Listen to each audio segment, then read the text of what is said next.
అడవిలో రెండు ఏనుగులు పోట్లాడుకుంటే మధ్యలో ఉన్న పచ్చగడ్డి నలిగిపోయినట్టు ఎక్కడో పశ్చిమ ఆసియాలో ఇజ్రాయెల్, ఇరాన్, అమెరికా దేశాలు తన్నుకు చేస్తుంటే ఆ గొడవల సెగ మన భారతదేశానికి కూడా గట్టిగానే తగులుతుంది.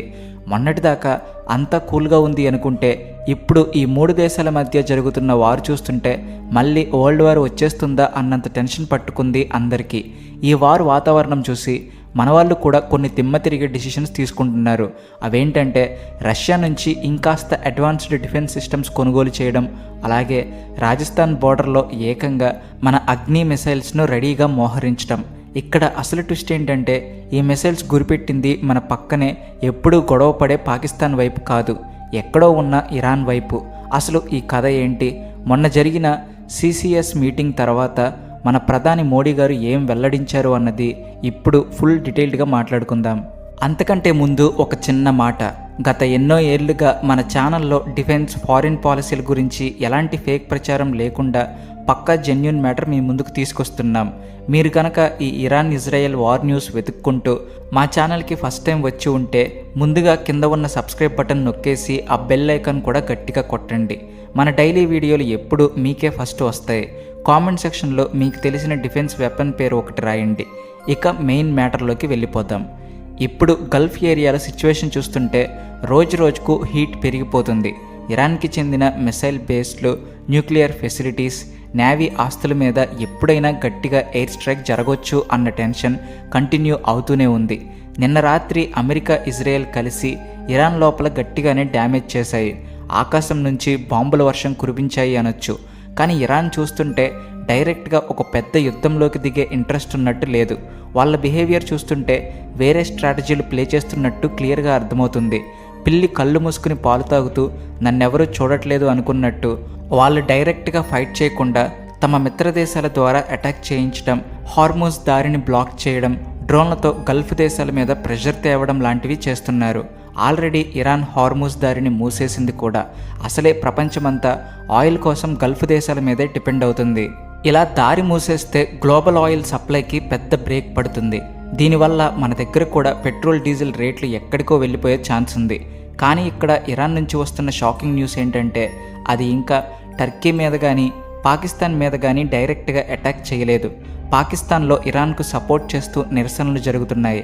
కానీ ఇరాన్ డైరెక్ట్గా వార్లోకి దిగే ఛాన్స్ అయితే అస్సలు కనిపించట్లేదు. అంటే మన భారతదేశానికి శత్రువులైన వాళ్ళ మీద ఇరాన్ అటాక్ చేయట్లేదు, కానీ మిగతా ప్రతి గల్ఫ్ దేశం మీద తరచుగా దాడులు చేస్తుంది. ఇలాంటి టైంలోనే మన భారతదేశం ఒక ఊహించని పని చేసింది. అదేంటంటే రాజస్థాన్లోని జోధ్పూర్ దగ్గర మన అగ్ని-2 మిసైల్స్ను బార్డర్కి ముందుకు తీసుకొచ్చి మోహరించిందని వార్తలు వస్తున్నాయి. అసలు అగ్ని-2 రేంజ్ సుమారు 2500 కిలోమీటర్లు ఉంటుంది. ఇక్కడ ఇంట్రెస్టింగ్ లాజిక్ ఏంటి అంటే జోధ్పూర్ నుంచి ఇరాన్ రాజధాని టెహ్రాన్కి కూడా దాదాపు అంతే దూరం ఉంటుంది. ఇది చూసి అందరి మైండ్ బ్లాక్ అయింది. ఈ మూమెంట్ ఎవరి కోసం అన్నది పెద్ద హాట్ టాపిక్ అయిపోయింది. దీన్ని బట్టి డిఫెన్స్ ఎక్స్పర్ట్స్ ఏం చెబుతున్నారంటే భారతదేశం కావాలని ఎవరితోనూ గొడవ పెట్టుకోవట్లేదు, కానీ ఇది ఒక స్ట్రాంగ్ వార్నింగ్ లాంటిది అని అంటున్నారు. నోరు మంచిదైతే ఊరు మంచిదవుతుంది అంటారు కదా. మనం ఎప్పుడు సైలెంట్గానే ఉంటాం. మన పాలసీ ఎప్పుడు ఎవరి మీద ముందు అటాక్ చేయకూడదు అన్నదే. కానీ రేపొద్దున్న మన దాకా వస్తే మాత్రం ఎవరిని వదిలిపెట్టమని చెప్పకనే చెబుతున్నాం. బలమైన డిఫెన్స్ సిస్టంతో మేము దేనికైనా రెడీ అని మన ప్రిపరేషన్ను ప్రదర్శిస్తుంది మన ఆర్మీ. ప్రస్తుతానికి మన బిహేవియర్ చాలా బ్యాలెన్స్డ్గా, న్యూట్రల్గా ఉంది. ఈ గొడవల్లో తలదొరచడం కానీ ఎవరికో ఒకరికి ఓపెన్గా సపోర్ట్ చేయడం కానీ మన వాళ్ళకి అస్సలు ఇష్టం లేదు. మన మెయిన్ ఫోకస్ అంతా మన ఎనర్జీ సెక్యూరిటీ, గల్ఫ్లో పనిచేస్తున్న మన వాళ్ళు సేఫ్గా ఉండాలి, అక్కడ ఏ గొడవలు లేకుండా పీస్ఫుల్గా ఉండాలి అన్నదే. ఇక మన ఏరియాలో అంటే సౌత్ ఆసియాలో ఇప్పట్లో పెద్ద మిలిటరీ వార్ జరిగే ఛాన్సెస్ తక్కువని చెప్పాలి. ఎందుకంటే భారతదేశం, పాకిస్తాన్ రెండిటి దగ్గర న్యూక్లియర్ బాంబులు ఉన్నాయి. రెండు దేశాలకు తెలుసు యుద్ధం వస్తే ఎవరికీ మిగిలేది ఏమీ ఉండదని. అందుకే ఓపెన్గా ఫైట్ చేయాలని ఎవరూ అనుకోవట్లేదు. మన అగ్ని-2 లాంటి మిసైల్స్ని అక్కడ పెట్టడం వెనుక అసలు రీజన్ ఒక వార్నింగ్ లాంటిదే తప్ప యుద్ధం మొదలు పెట్టడానికి కాదు అని నిపుణులు భావిస్తున్నారు. అయితే ఈ అగ్ని-2 పాకిస్తాన్ను టార్గెట్ చేసి పెట్టారా లేక ఇరాన్నా అన్నది ఎక్స్పర్ట్స్కి ఇంకా ఫుల్ క్లారిటీ రాలేదు. ఎందుకంటే మొన్ననే పాకిస్తాన్ ప్రెసిడెంట్ మాట్లాడుతూ భారతదేశం ఒక పెద్ద యుద్ధానికి రెడీ అవుతుందని, వాళ్ళను కొట్టడానికే ఇదంతా చేస్తున్నారని తెగ టెన్షన్ పడిపోయాడు. వాడు ఎప్పుడు ఏడుస్తూనే ఉంటాడు, అది వేరే విషయం. మన డిఫెన్స్ వాళ్ళు అసలు మన యాక్షన్ వెనుక అర్థం ఏంటో డీకోడ్ చేయడానికి ట్రై చేస్తున్నారు. ఇదిలా ఉంటే భారతదేశం డిఫెన్స్కి సంబంధించి ఇంకో పెద్ద డెసిషన్ తీసుకుంది. ఎక్కడైనా యుద్ధాలు జరుగుతున్నాయంటే చాలు ఆయుధాలు తయారు చేసే ఇండస్ట్రీస్కి పండగే అని మనందరికీ తెలుసు. ప్రపంచ దేశాలన్నీ తమను తాము సేఫ్గా ఉంచుకోవడానికి కొత్త కొత్త వెపన్స్ కొనే పనిలో పడ్డాయి. దానికి మన భారతదేశం కూడా మినహాయింపు కాదు. లేటెస్ట్ న్యూస్ ఏంటంటే మన దేశం రష్యా దగ్గర నుంచి మరో 5 S-400 డిఫెన్స్ సిస్టమ్స్ కొనుగోలు చేయబోతుంది. అదేనండి, రష్యాకు చెందిన S-400 Sudarshan air defence missile system. వీటిలో ఏకంగా 5 స్క్వాడ్రన్లు తీసుకురావడానికి మనం రెడీ అవుతున్నాం. అసలే ప్రపంచమంతా చైనా ఎయిర్ డిఫెన్స్ సిస్టమ్స్, డబ్బా సిస్టమ్స్ అవి ఎందుకు పనికిరావు అని కామెంట్స్ చేస్తున్న ఈ టైంలో మన వాళ్ళు ఈ డెసిషన్ తీసుకోవడం మామూలు విషయం కాదు. ఇదొక మాస్టర్ స్ట్రోక్ అనొచ్చు. నిజానికి మన ఇండియన్ ఎయిర్ ఫోర్స్ దగ్గర ఆల్రెడీ 3 S-400 స్క్వాడ్రన్లు ఉన్నాయి. 2018లోనే రష్యాతో మొత్తం 5 స్క్వాడ్రన్ల కోసం మనం అగ్రిమెంట్ చేసుకున్నాం. ఆ డీల్ అప్పట్లో పెద్ద సెన్సేషన్. ఇప్పుడు మిగిలిన ఆ 2 స్క్వాడ్రన్లను త్వరలోనే తెప్పించడంతో పాటు ఎక్స్ట్రాగా ఇంకో 5 కొత్త స్క్వాడ్రన్లను కూడా కొనాలని గట్టిగా ప్లాన్ చేస్తున్నాం. త్వరలోనే మన డిఫెన్స్ మినిస్ట్రీ ఈ ప్రపోజల్ను ఓకే చేసే ఛాన్స్ ఉంది. అసలు మన వాళ్ళు ఇంత అర్జెంటుగా ఈ డిసిషన్ ఎందుకు తీసుకున్నారంటే దానికి మెయిన్ రీజన్ లాస్ట్ ఇయర్ జరిగిన ఆపరేషన్ సింధూర్ ఎక్స్పీరియన్స్. ఆ ఆపరేషన్లో మన S-400 సిస్టమ్ ఏకంగా శత్రువుల ఫైటర్ జెట్స్ని, ఒక హై వాల్యూ స్పై ప్లేన్ను ఎక్కడో చాలా దూరం నుంచే ఈజీగా గాలిలోనే పేల్చేసింది. పాకిస్తాన్ బోర్డర్ దాటి లోపల సుమారు 300 కిలోమీటర్ల లోపల ఉన్న టార్గెట్ను ఇది లేపేసిందని అప్పట్లో పెద్ద న్యూస్ వచ్చింది. ఇది చూసి మన ఎయిర్ ఫోర్స్ వాళ్ళు ఇదొక గేమ్ చేంజర్ అని ఫిక్స్ అయిపోయారు. అంగట్లో అన్నీ ఉన్న అల్లుడి నోట్లో శని అన్నట్టు పాకిస్తాన్ దగ్గర చైనా బ్రాండ్ సిస్టమ్స్ అన్నీ ఉన్నా ఆ టైంలో అవి అట్టర్ ఫ్లాప్ అయ్యాయి. అవి కనీసం మన విమానాలను టచ్ కూడా చేయలేకపోయాయి, కనీసం ట్రాక్ కూడా చేయలేకపోయాయి. చైనా వస్తువులు ఎంతకాలం పనిచేస్తాయో గ్యారంటీ ఉండదు కదా. మొబైల్స్, టీవీలే కాదు, డిఫెన్స్ వెపన్స్లో కూడా వాళ్ళది అదే వర్స్ట్ క్వాలిటీ అని ప్రూవ్ అయింది.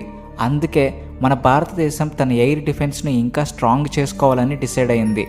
మనకు ఎప్పుడు ఒక పక్క పాకిస్తాన్, ఇంకో పక్క చైనా నుంచి టెన్షన్స్ ఉంటూనే ఉంటాయి. ఇద్దరూ మనకు శత్రువులే.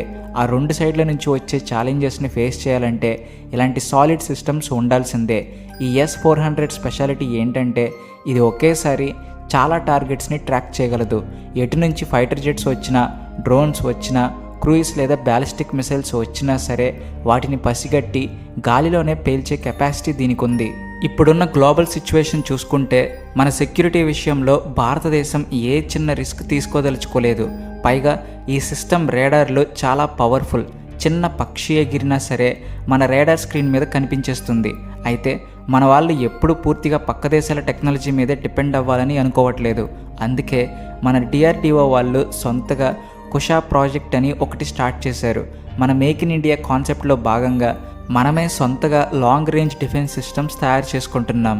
భవిష్యత్తులో ఎవరి మీద డిపెండ్ అవ్వకుండా మన కాళ్ళ మీద మనం నిలబడాలన్నదే దీని టార్గెట్. కానీ ఇక్కడ మీకు ఒక డౌట్ రావచ్చు, అసలు మన భారతదేశానికి ఇన్ని స్క్వాడ్రన్లు ఎందుకు అవసరమని, ఇన్ని వేల కోట్లు పెట్టి కొనాలా అని. దానికి సింపుల్ ఆన్సర్ మన దేశపు మ్యాప్ చూస్తే అర్థమవుతుంది. మన దేశపు బార్డర్ చూసుకుంటే 15,000 కిలోమీటర్ల పైనే ఉంటుంది. దానికి తోడు సముద్ర తీరం సుమారు 7,500 కిలోమీటర్ల పొడవు ఉంటుంది. ఇంత పెద్ద దేశాన్ని కాపాడుకోవడం అంటే చిన్న విషయం కాదు. ఒక పక్క పాకిస్తాన్, ఇంకో పక్క చైనా. ఇలాంటి టైంలో 2 సైడ్ల నుంచి వచ్చే ప్రాబ్లమ్స్ని మనం మైండ్లో పెట్టుకోవాలి. S-400 లాంటి లాంగ్ రేంజ్ సిస్టమ్స్ని ఎక్కడ పడితే అక్కడ ఊరికే పెట్టరు. వాటిని కేవలం చాలా ఇంపార్టెంట్ సెన్సిటివ్ ఏరియాల్లో మాత్రమే పెడతారు. ప్రస్తుతానికి మన దగ్గర ఉన్న సిస్టమ్స్ని పాకిస్తాన్ ఫేస్ చేస్తున్న వెస్ట్ సైడ్లో, చైనా ఫేస్ చేస్తున్న నార్త్ ఈస్ట్ సైడ్లో పెట్టారని ఒక టాక్ నడుస్తుంది. రాబోయే రోజుల్లో రష్యా నుంచి కొత్తవి రాగానే వాటిని రాజస్థాన్, పంజాబ్, గుజరాత్ లాంటి స్టేట్స్లో, అలాగే లడఖ్, అరుణాచల్ ప్రదేశ్ లాంటి చాలా సెన్సిటివ్ ఏరియాల్లో సెట్ చేయొచ్చు. అంతేకాదు ఢిల్లీ లాంటి క్యాపిటల్ సిటీ, పెద్ద పెద్ద మిలిటరీ బేస్లు, న్యూక్లియర్ ప్లాంట్లు, పెద్ద పెద్ద ఇండస్ట్రియల్ సిటీలు కూడా ఈ ప్రైమరీ సెక్యూరిటీ జోన్ కిందకే వస్తాయి. దీని రేంజ్ 400 కిలోమీటర్ల వరకు ఉంటుంది. కాబట్టి ఒక్క స్క్వాడ్రన్ పెడితే అది చాలా పెద్ద ఏరియాని కవర్ చేస్తుంది. కానీ మనది చిన్న దేశం కాదు కదా, అందుకే ఉన్నవి సరిపోవు, ఇంకా బలాన్ని పెంచుకోవాలి అని మన వాళ్ళు అనుకుంటున్నారు. ఇక్కడ మన భారతదేశం టార్గెట్ ఎదుటి వాళ్ళ మీదకి వెళ్ళి దూకుడుగా అటాక్ చేయడం కాదు, మనల్ని మనం కాపాడుకోవడం, మన డిఫెన్స్ని ఒక రేంజ్లో స్ట్రాంగ్గా చేసుకోవడం.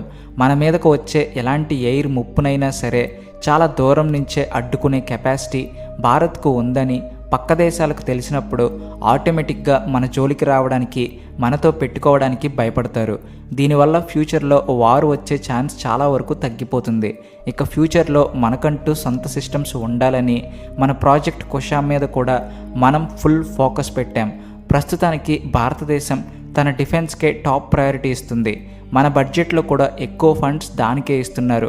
ఆపరేషన్ సింధూర్ టైంలో పాకిస్తాన్ మన మీద పదే పదే దాడి చేయడానికి ట్రై చేసినా, వాళ్ళ ఫైటర్ జెట్స్ మన బార్డర్లోకి రావాలని చూసినా మన వాళ్ళు వాళ్ళను సూపర్ సక్సెస్ఫుల్గా వెనక్కి పంపించేశారు. ఇదంతా మన మల్టీ లేయర్డ్ ఎయిర్ డిఫెన్స్ సిస్టమ్కే క్రెడిట్ దక్కుతుంది. మన దగ్గర కేవలం ఈ S-400 మాత్రమే కాదు, మన సొంత ఆకాశ్ సిస్టమ్, ఇజ్రాయెల్తో కలిసి డెవలప్ చేసిన MR-SAM లాంటివి ఎన్నో ఉన్నాయి. ఒకదాని తర్వాత ఒకటి ఇలా లేయర్స్ లాగా మన ఆకాశాన్ని కవర్ చేస్తాయి. శత్రువుల మిసైల్స్ ఒక లేయర్ దాటినా ఇంకో లేయర్లో ఖచ్చితంగా పేలిపోవాల్సిందే. ఇప్పుడు వాటిని ఇంకా అప్గ్రేడ్ చేయడానికి మన వాళ్ళు ఈ మాస్టర్ ప్లాన్స్ వేస్తున్నారు. ఏదేమైనా భారతదేశం తీసుకున్న ఈ 2 భారీ డెసిషన్స్ మీద మీ ఒపీనియన్ ఏంటో కింద కామెంట్ సెక్షన్లో చెప్పండి. అలాగే వీడియో నచ్చితే please like and share, and also thanks for watching.